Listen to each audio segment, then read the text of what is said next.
have the sixth line. So we are going to talk about that and probably do several different videos, I imagine, on the sixth line, because it does correlate not only to the people that have the profiles, but also the transition coming in 2027, what the background frequency is going to be as we're moving to a lot of this sixth line energy. But today I just wanted to focus on the 3 life stages, because the sixth line, if you have it in your profile, right, which is your angle, you have 3 life stages. Okay. So this is a 50-year Chiron process, meaning that it's a 50-year cycle to kind of come into your true actualization and who you are as a role model, where the other profiles don't necessarily have this 3 life stage process, right? So the first life stage in a sixth line's life is from 0 to 30 about, right? It's the first Saturn cycle, because Saturn takes about 30 years to go around the wheel, right? And one thing that's really interesting when we start to look at this is that before 1781, right, if we're looking at an evolutionary perspective, before 1781, we only knew the furthest planet was Saturn, right? In 1781, we discovered Uranus, which is right outside of Saturn. But up until that point, people's life expectancy was only the same as Saturn, which is about 30 years, right? So prior to 1781, if you were like 30 to 35 years old, you were old, right? This was like, wow, you're ancient, you know? So people at their half-life at that time, which was like 16, 17 years old, that's when everyone was becoming an adult, right? They were already married at that age. They already had jobs. They already had children. And it was a way different style of life. So fast forward to now, we kind of still have some of that mentality, even though we're in a Uranian body, where our half-life is actually more around 42. So we're not even technically, quote unquote, like adults until that age. And especially for the sixth line beings, right? We don't actually flower fully until after 50. Right? So in this first life stage, it's that first Saturn cycle. If you have a sixth line profile, if you're either a 6-2, a 6-3, a 4-6, or a 3-6, then this applies to you, right? So the first 30 years, it's almost like you're a butterfly, but like in a cocoon, and you don't know, right? And you're just kind of having these blinders on because you're actually in a different transition during that time. You're actually in a third line, which means that you're designed to bump into things through trial and error. So you have 30-year process of making mistakes, right? Trying to figure out what was correct, what was not correct. Lots of instability. It's like the layers of your perception in that time are intentionally in a certain angle, right? Intentionally almost blinded. You know, you start to find yourself in things like that, but there's a lot of instability. You know, things aren't working out. It's very chaotic, you know, and hopefully your family continue to support you or facilitate you beyond that old world 16, 17, 18-year-old stage, right? Because the third lines don't actually get to come out into the world until around that, you know, that 30-year phase where we go on to what we call the roof, right? Where we kind of exit that cocoon. We come out of it. We're licking our wings and not realizing that we have wings yet. But we're kind of sitting back and trying to lick our wounds, right? Because it's like, wow, that was crazy. I can't hear you. It's like, wow, that was tough. Now, like, it's like, I think of the, I had a dog at home that got hit, and it was wounded under its leg, and it went run underneath the trailer, like the utility trailer, and just like licked its wounds. And it's like, what the hell was that? What just happened? You know, and took that time to regroup. Yeah. Yeah. It's like that. And we don't even realize it, like if you think about what happened between 27 to 30 years of age, if you are a 6-line profile and your birth time is correct, you'll see that there was like a major life shift, right? If you're in that second or third phase right now, you can look back and go, wow, yeah, that was a crazy time. I know for myself, like I left the country, I sold all my stuff. I left the country for 5 years because of my cross. We'll be getting into all this stuff later. I can speak to that too. So I'll usually ask someone as soon as I see that this is in their design, like, okay, between 28 and 30, what was going on in your life? And it's usually a divorce, a diagnosis, or something. For myself, I had a complete hysterectomy at 29 years old, and then went to a mental institute to try to get help. Like, because I was so disconnected. My mind and body were completely disconnected. And so much of that work at that time is the work that I do now on the other side. So I think you're going to get into that, the second phase. So the first phase is a lot of experience, life happening. And then it's like, whoa. And then there's the second phase. Yeah. Yeah. And there's like so much trial and error, in that first phase. And so what we're looking at here is that there's like a multiple step process of, coming to be a 6, right? So look at what stage you're in. Are you from 0 to 30 years old? And then if you are, know that like this next stage is coming up, which is 30 to 50 roughly, right? So, because the Chiron happens at around 50, 51, 52 years old, right? So basically you have 30 years of bumping into things, making mistakes. Now you jump on the roof, you're retreating, you take the blinders off, you're out of the cocoon, you are becoming the wise woman or man on the hill, where you are now spending 20 years in observation, right? So this is your alchemical process or your perspective during the ages of 30 to 50. And rather than learning through bumping into things, now you're learning by watching, like what we call like the parade, everyone else in the world, seeing how they're doing it. Yes. Okay. I like how that person's doing that. You're finding the role models, really, which role models, what it means is not to be homogenized, cookie cutter, follow the rules. Fuck that. It's about being different. It's about being your unique self. That's what a role model is. It's like you're your own authority, right? That's really what it is. And I just wanted to make sure that's clear for people. It's not about like being perfect.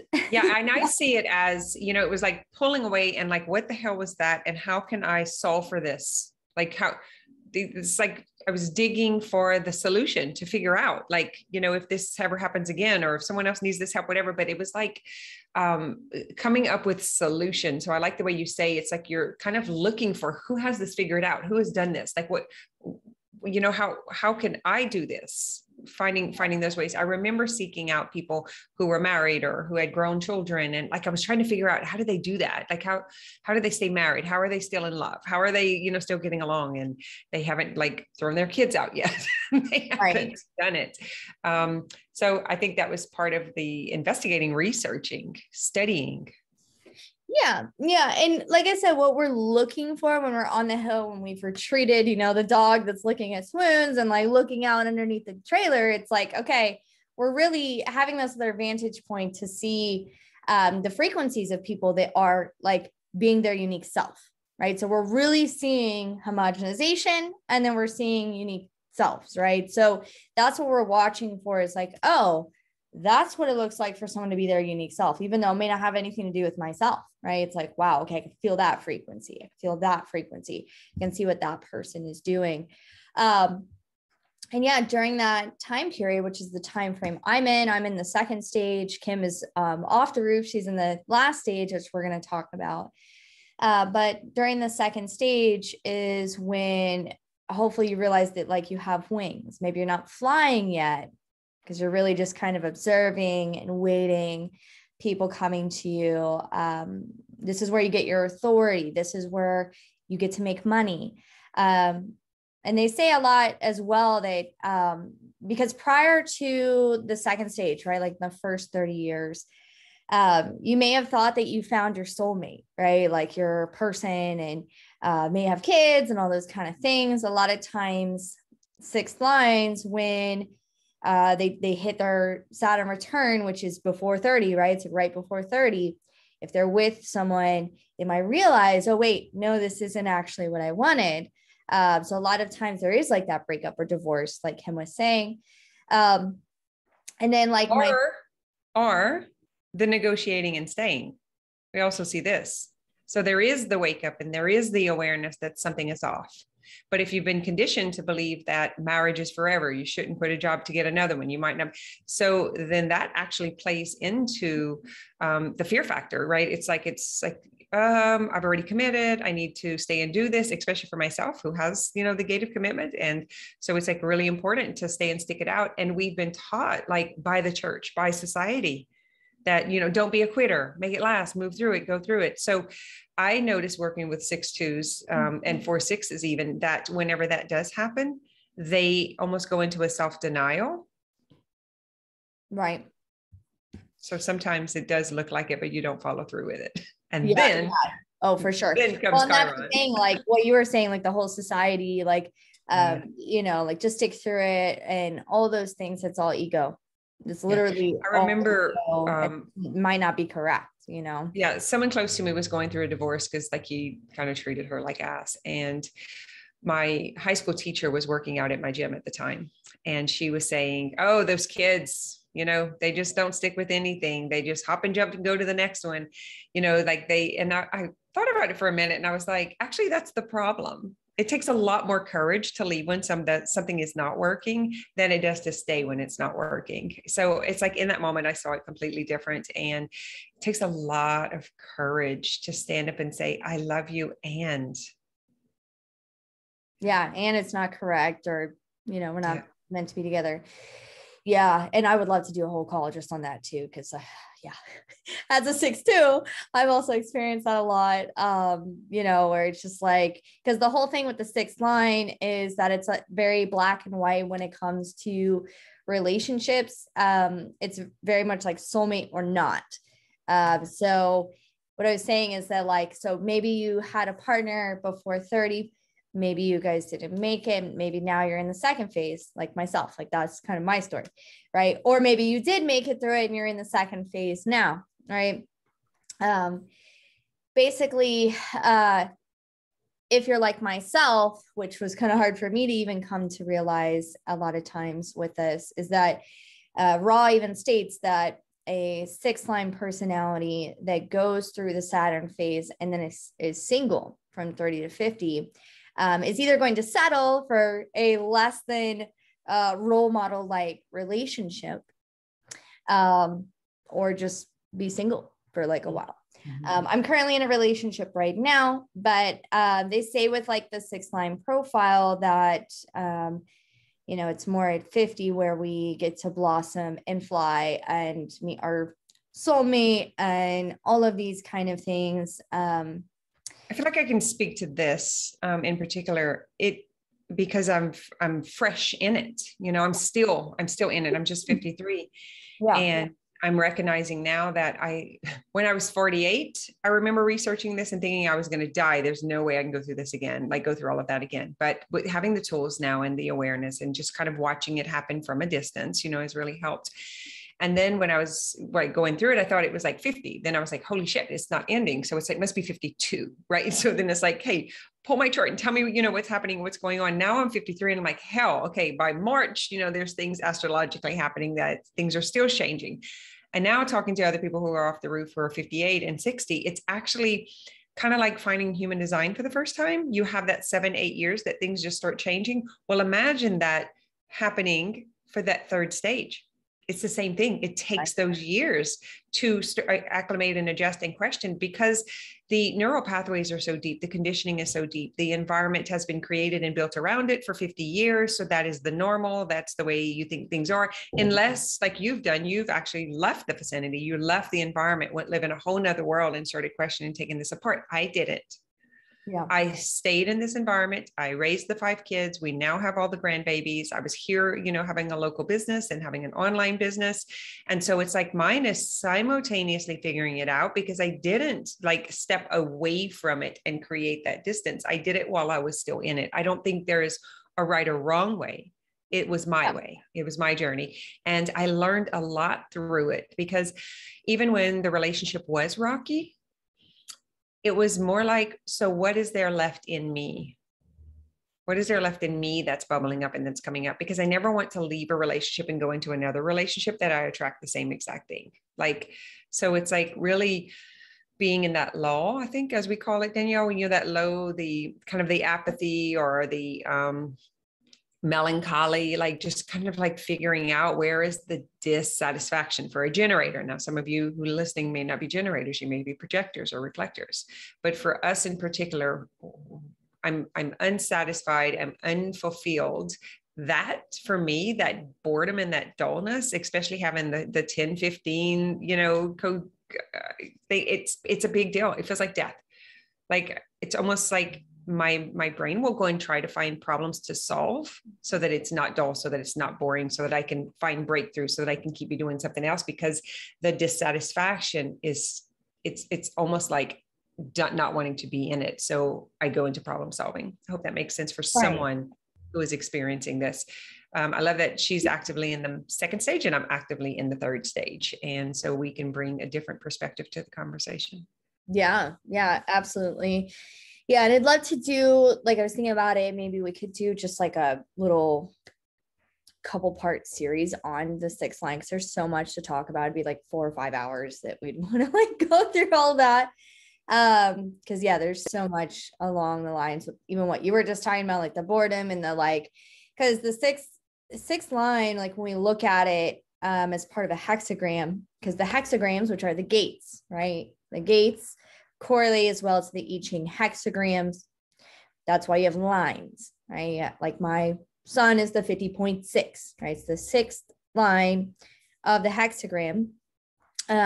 So when we just look at the hexagram structure in general, the 6th line is not even really almost sometimes seen as part of the hexagram, right? So let's just take the 10th gate as an example, because this is how we can understand how these systems actually work, right? So we know that like there's a line 1, right? So the 10 is the gate of behavior, line 1, you know, it's all about introspection and laying the foundation of behavior, right? Line 2, the hermit, right? 10.2, the hermit. Denial. Yeah. And being natural, though, that's being natural behavior, right? 10.3, the martyr, trial and error with behavior, right? 0.4, the opportunist, right? Really expressing through your networks and your friends, right? And having a fixed type of behavior. Well, line 5, the heretic, you know, practical solutions, challenging traditions, all of these kind of things. But then the line 6, right? That, because the line 5 is the highest point of the hexagram. It's like, oh, the completion of the process. But the 6 is like, okay, yeah, I'm part of this hexagram, but I'm actually looking to the next thing.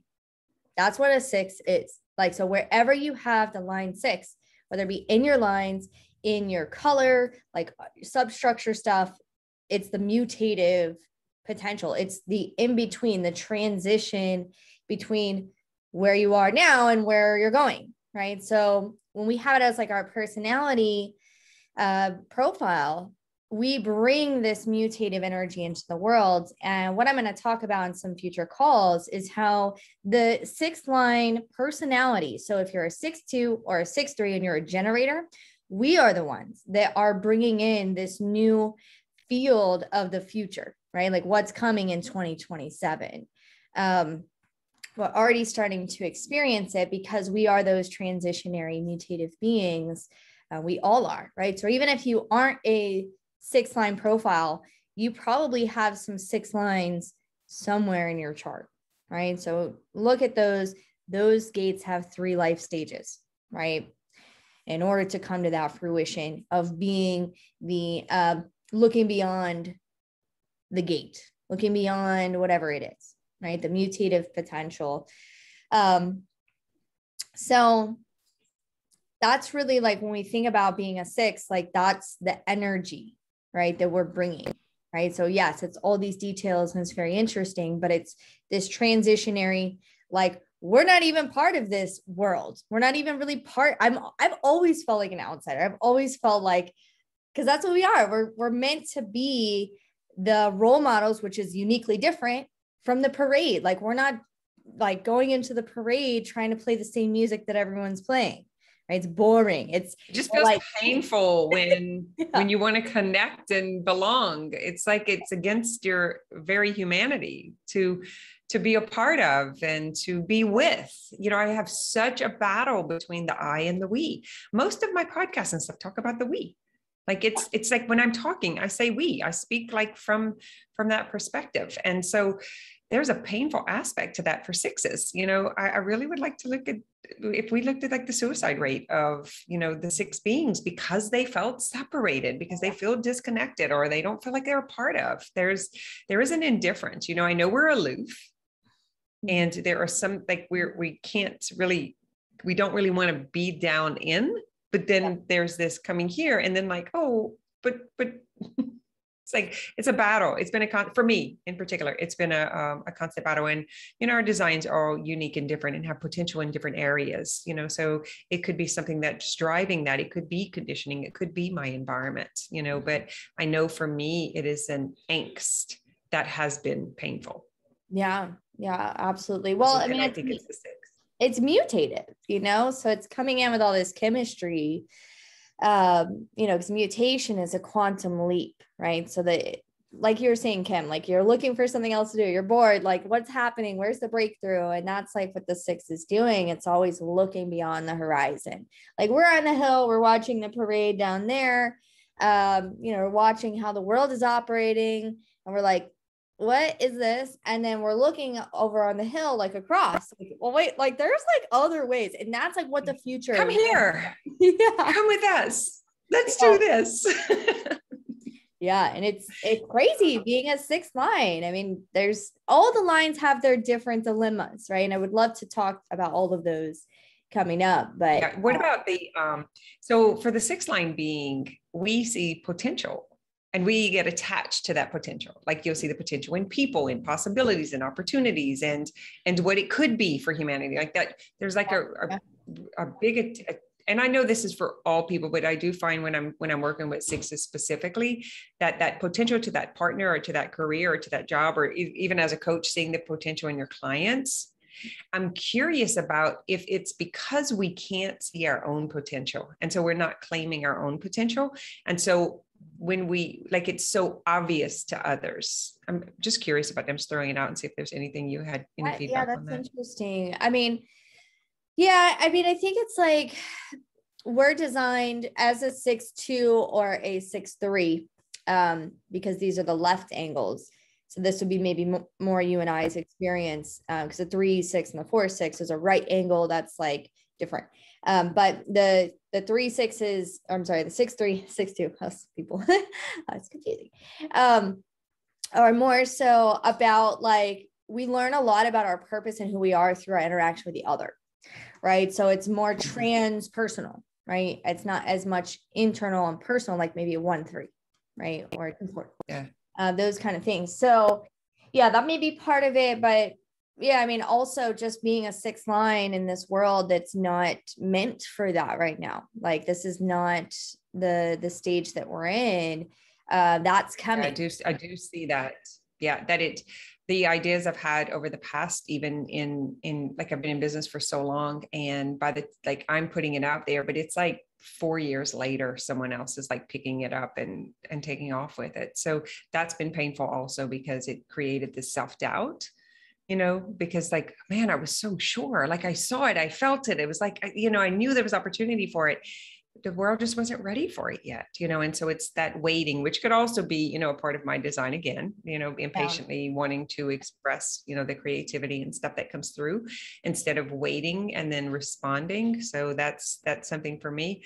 I'm also curious about, so the way I see it is everything is projection and reflection. So if there's an angst for us, then where is it in me? Like, what am I not seeing? You know, they're not seeing their potential. This is so frustrating. Turn it around. Anytime we say he, she, they, it's like, I am not seeing my potential. This is so frustrating. You know, it's like kind of going into that.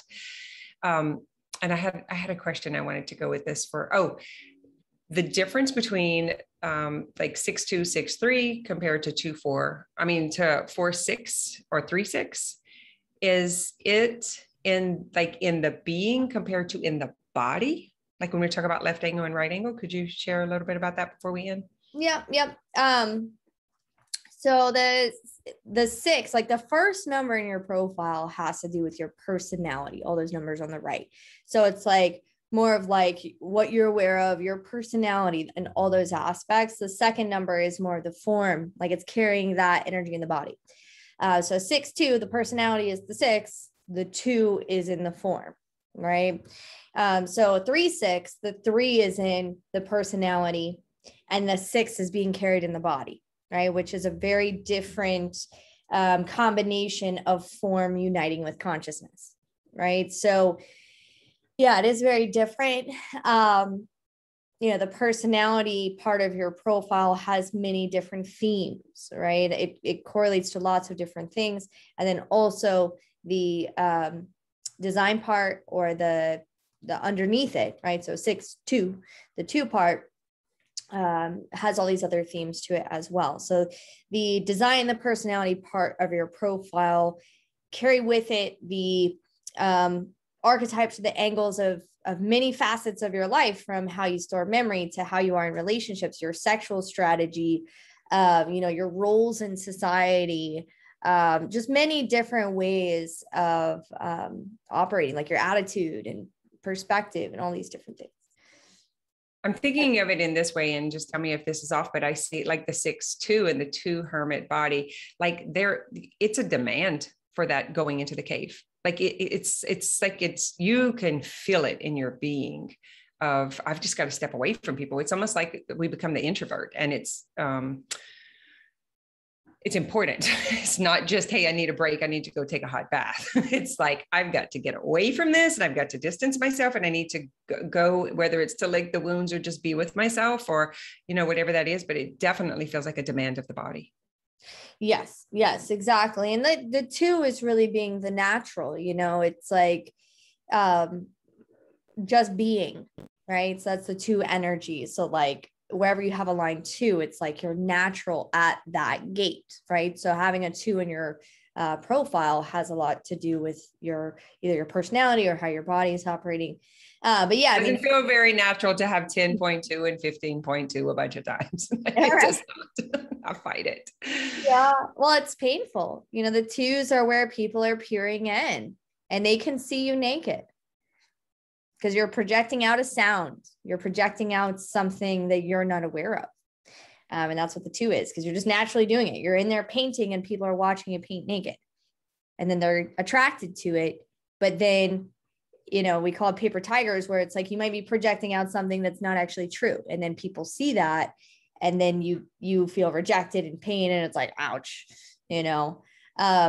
So it is a type of projection as well. But yeah, I mean, it is very interesting being a 6 too, because, the aloofness of being a 6, where all the 6s, we just want to kind of be and not have to do all this shit, like it's like we just want to fucking be low in flexibility, and we just want to like share potential and possibility, and then here's all the games of the material world, and I have to cross a plane, so it's like trying to find the bridge between the 2. We are at our time. We're a little over, so if there's anything else that I interrupted or you wanted to add before we're at 30 minutes. No, I mean, I would like to do some calls on this where we don't have a time limit. Yeah, just separately. And we'll do that because I think it's really important with the mutation coming up in 2027, whether or not you have the 6 line in your profile. Because this sounds interesting. We would love for someone to comment below so that we can respond. So if this sounds like, oh my God, I would love to know more about 6 line beings, or, the different stages of the 6 and how that works in relationship and career, whatever that looks like for you, even in your healing and health. then let us know that so that we know to respond, because I think we've both played in the material world of trying to make shit happen, and we're just kind of done with it. So it's like, if there's nothing to respond to, then it's being comfortable in the lull until there is. And that is my work right now. So I'm honoring that. It's not comfortable. I'm not having fun. I'm going to tell you guys, it's very interesting, and it is painful. It's painful to move away from that. It occupies, so I'm not bored. I know people are like, you can't be bored. You're traveling all the time. You're everywhere. So how can you possibly be bored? But it's not a bored like that kind of bored. It's an unsettled, unfulfilled, awaiting. I think that's what we're feeling in this transition, coming into 2027, because I feel it too. I'm just like, like what are we doing? Like, what is this life, But not used to waiting either. And, I trust life 100%. I trust life that more than I trust any humans. I promise. Like, I very, very, okay with that. But my mind wants to tell me like, it's FOMO, fear of missing out, FORO, fear of running out. You got to hurry and get it strike while the iron's hot. Or, it's like fear of losing out. All of those FOMO, FORO, FOLO. Come up, my mind starts telling me that. And then my nervous system responds and reacts to it, because I think about being homeless and not having money and not being able to pay my bills, and like just all the old stories and conditioning, the things that people say like, oh yeah, well, must be nice, but that doesn't last forever. Just all of those old stories, even though I recognize them, there's still an imprint of that experience in my neurology, so I'm still working through it, and I don't have a problem being transparent about it. Yeah, absolutely. Oh, we have so many topics we could discuss, with all this information. And I hope that anyone out there who is a 6 or has a child who's a 6 or a partner, I think that Kim and I should do some more calls on this, because it's a very in-depth, more complex topic. So definitely, if you have children, guys, this is so important, because you can help them understand themselves. I have quite a few clients who have line 6 children, and it's made a really big difference, especially if the parents are 5'1" and the child's a 6'2", there is this going on. Anyway, our links are below, so you can contact either one of us. Come over to the More Than Mindset group where we're hanging out. And until next week. Yeah. And if you want to get a personalized session, my link is soulmapping.life. And we'll talk to you guys next week. Yeah, it's down. So all you do is just click the arrow, drop down, and you will see the personal, to get a personal reading, you'll see the link right there. All right, my friends, we're going to hop off of this. Thank you all for